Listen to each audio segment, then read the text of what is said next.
You know, we try to move along with new cartridges, 21st century, but folks keep bringing us back and asking questions about this old warhorse, the 270 Winchester. Yeah, well, the 270s are on the rise, and we've got more than just the 270 Winchester to check out on this episode of Ron Spomer Outdoors. Stay tuned, we're going to 270 land like you've never seen it before.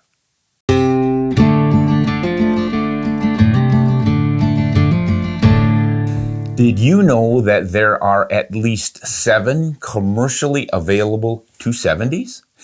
Yeah, things are really moving along here. Before we dive into those, though, I would like to show you guys the book we mentioned in our last video on the the flattest shooting cartridges. I mentioned Robert Rourke. This is the guy who poo-pooed the 220 Swift during his hunt in Africa back in the 1950s. Great book, though, if you ever want to read a superb African hunting book. This is one of them, so you might want to check that out. And the other thing I want to show you is this full curl. Well, it's almost a full curl. Does anybody know what that is? This came off of our old rooster, the one that keeps making all the noise in our outdoor videos. That guy is an antique.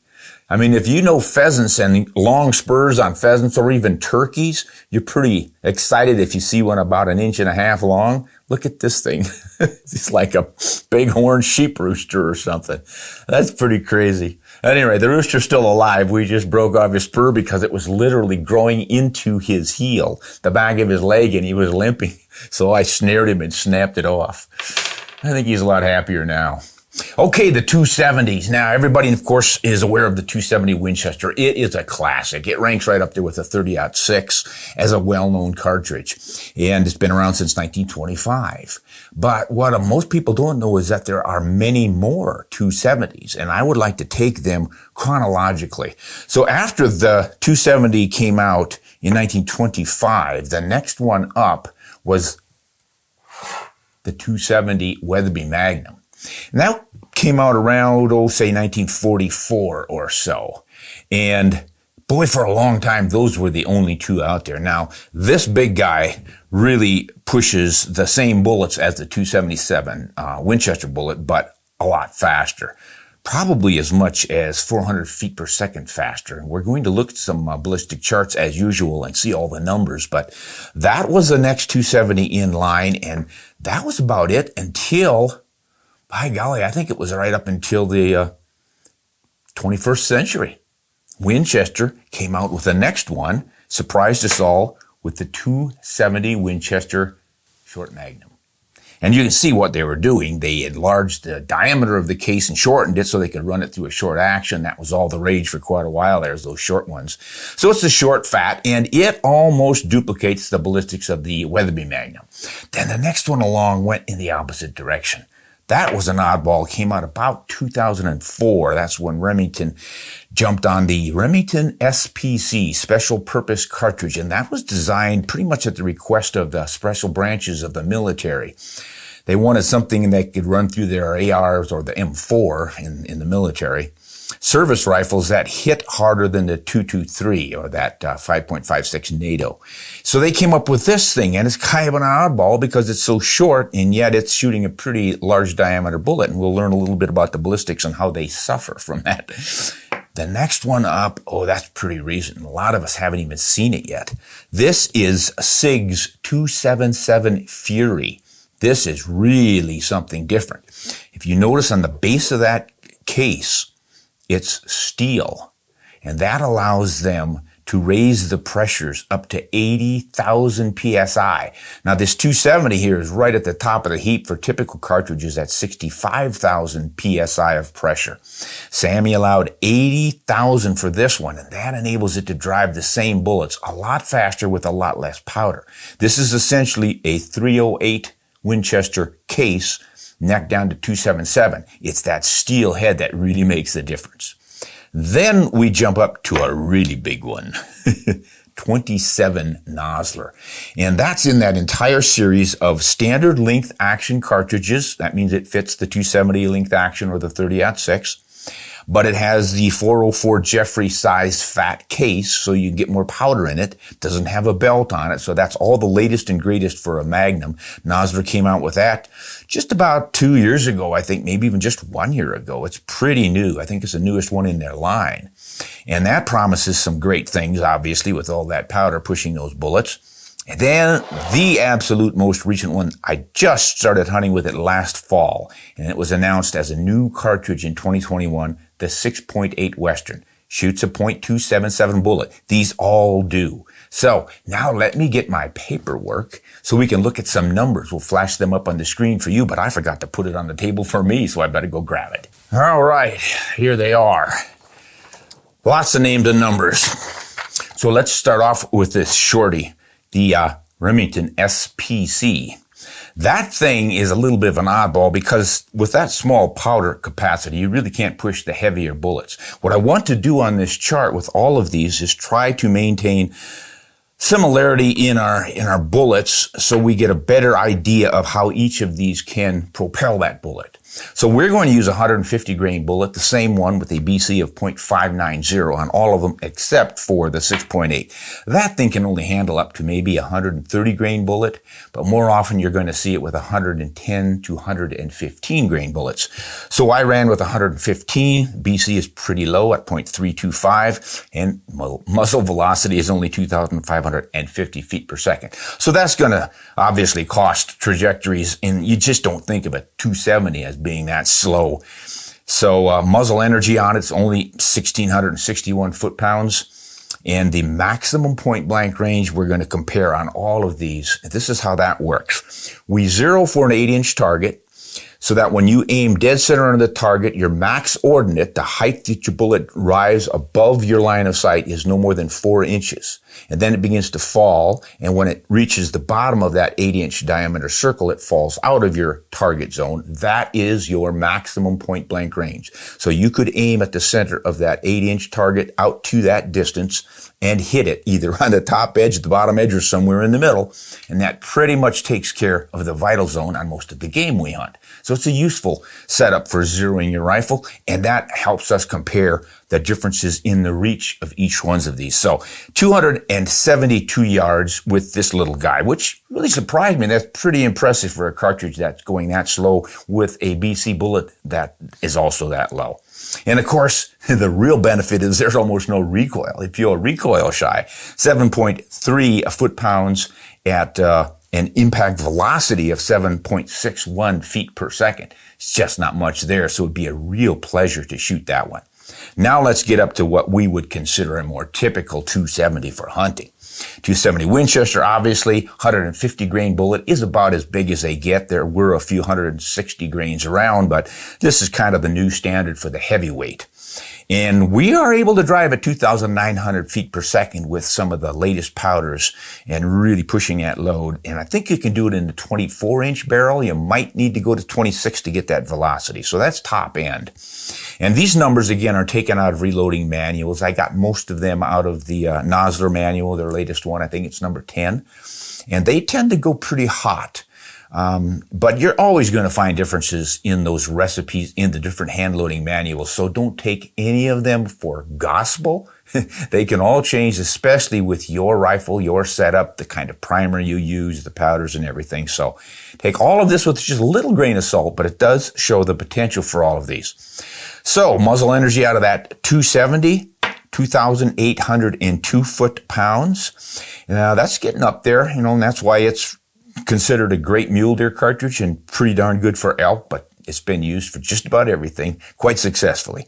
Notice the maximum point blank range. Now you're really reaching out there, 328 yards. I mean, that's pretty nice to think of hunting. And if you see a deer out there and you go, I don't know if he's 200 yards or 300 yards or maybe a little more, if you've got that nailed down to somewhere within that 328 yards, you can just confidently aim for the center of that 8-inch circle, which is right on the middle of the chest of that deer, and you're probably going to get him. So it takes a lot of guesswork out of it, and it saves time. If you don't have time to slap up a rangefinder and get an exact range on him, you can do it quickly with this system. So the recoil, it's fairly stout at 20.6 foot-pounds of energy and comes back at about 12.9 feet per second. So they're sort of the standard that most of us probably know because we've shot 270 Winchesters or something close to them.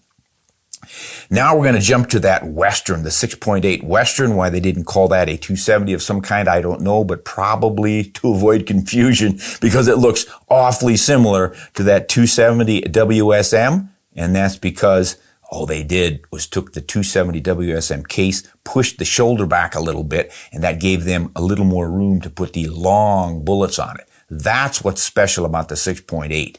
It is set up to shoot longer bullets. You probably can't even find a commercial load with a 150 grain bullet on them. They start off at about 165, then they have 170 grain and 175 grain. So they're really reaching out there. They're trying to match up with all the new 6.5s with those high BC bullets. So they're sacrificing a little velocity, getting not flatter trajectory, but less wind deflection with those high BC bullets. That's the advantage there. So that was going at maybe 3,150 feet per second. I had to sort of extrapolate on this one because there's no actual data out there. I've shot the 165s and up, but I just kind of figured out roughly what it would run with a 150 in it if I hand loaded it. That would give us pretty good muzzle energy at 3,305 foot-pounds, and the maximum point-blank range beats the old 270 a little bit, pushes it out there to 354. That's reaching out. A little more hurt on the shoulder at 25.2, coming back a little faster at 14.2. Now, the 277 Fury, more extrapolation on this. The cool thing about this little shorty is that not only does it have the high pressure, but because of that high pressure, they can stick it in a 16-inch barrel and get the same performance as the 270 would out of a 24-inch barrel. So they're loading up 140 grains on here, and I think they're getting about 3,000 feet per second. So now, wait a minute, they were getting a little more than that out of 140. At any rate, this is a guess at 3,100 feet per second. It might be 3,000 instead, but I think that's what they were getting out of the 16-inch barrel. I figured this one for a 22 to 24-inch barrel. Time will tell. I haven't loaded any of those yet, but I think it's a pretty good guess. 3,200 foot-pounds of energy, 349 yards, 18.9 on the shoulder, not bad. 12.3 feet per second. Yeah, that's a little easier to shoot. Might be an interesting project to watch. They've right now got it out in a Sig Sauer rifle. It's all aluminum and steel. It's no wooden. It's one of those tricked out new chassis type rifles, and it's short and compact, and you can tell it's kind of been inspired by the military operations, but it's cranking out some pretty high velocities for a short little barreled rifle like that. Now, the 270 WSM is kind of falling out of favor, as a lot of the two short magnums did, and part of that was because of a court case for some copyright infringement, I think, patent infringement. You can still get some chambered for it, and I think it's a great cartridge. I have used it for caribou and elk, moose, and I think it's just every bit as good as the 270 Weatherby in a short, and almost exactly the same ballistics out of it if you load it up right. So we're looking at the WSM is driving 3,190 feet per second. That gives us 3,390 foot-pounds of energy, 358 yards maximum point-blank range, reaching out a little bit further.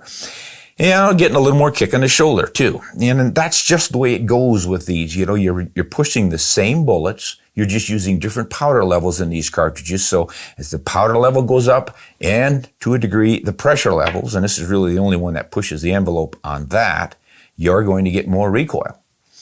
So 270 Weatherby, as you see, 3,200 right there with that WSM. Little bit more muzzle energy as a result. Adds another yard to the reach, guys. You better jump on that one. And a little more recoil, but it's not too bad. But here's where we jump up at a pretty significant pace, 3,400 feet per second with that 27 Nosler. So that's the champ right now in 270 land, if you really want to drive those bullets far. Now, I'm pretty sure that they are putting fast twist barrels on that, maybe 1 in 8. You probably have a 1 in 8 on the 277. I know they have 1 in 8s in the Brownings on the 6.8, and the Winchester rifles are 1.75 inch twist rate. So that's why they're stabilizing those big long bullets on those. So these are the new ones, the 21st century, when everyone's really into the high BC bullets, and for good reason. But the other ones are all at 1 in 10 twist. And even that SPC, although there are some that are slowing that down because they're using those shorter bullets, it reduces the pressures a little bit not to have that fast twist rate, and makes it a little easier to load for that one. So that's always the oddball out. But, you know, the old guys, 1 in 10 twist, even the WSM. And that's part of the reason I think that 6.8 was changed. You know, it looks so similar. You think, why did they bother? Well, it's that longer bullet, and then they didn't want to mess around with the twist rate on the old 270 WSM, so they just made a whole new cartridge so they could then crank up the twist rate, load the ammo for it. Wouldn't be any confusion, folks out there buying the wrong ammo.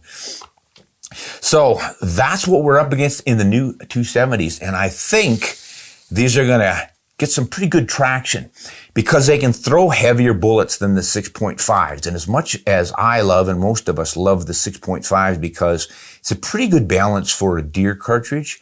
You're getting your bullets up there around 150 grains and maybe a little more in some of the Magnums. You can get up into the 156s, maybe even 160s now. That's great, but you can't get quite the weight you would out of a 270. So I think that will appeal to folks who are thinking maybe they're going to do some elk hunting and they want a little more bullet out of that operation. And definitely for moose, caribou, and all the bigger ones, but any of these would work. I think the 270 is a viable caliber, and it is an oddball. And it's all American too, although there is some historical data that says the first 270 was really a Chinese cartridge from way back, before even the 270 Winchester came out. And I think something that we need to consider about cartridge diameters, calibers, is that they're really sort of arbitrary. I mean, why should we think the 30 caliber, for instance, is kind of the standard, or the 28 is really impressive, or the 6.5?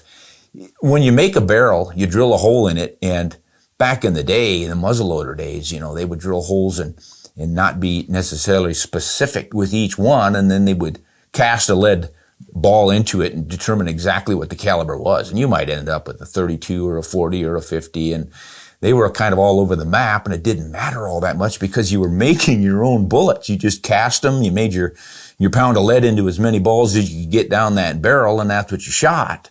Of course, things are standardized now, but why we started off with 30 calibers and then decided 28s would be good, and 8 millimeters coming out of Germany, all that early stuff just sort of, for whatever reason, popped up in those calibers, and we stuck with them. But we've never made a 29 caliber. Now, isn't that odd?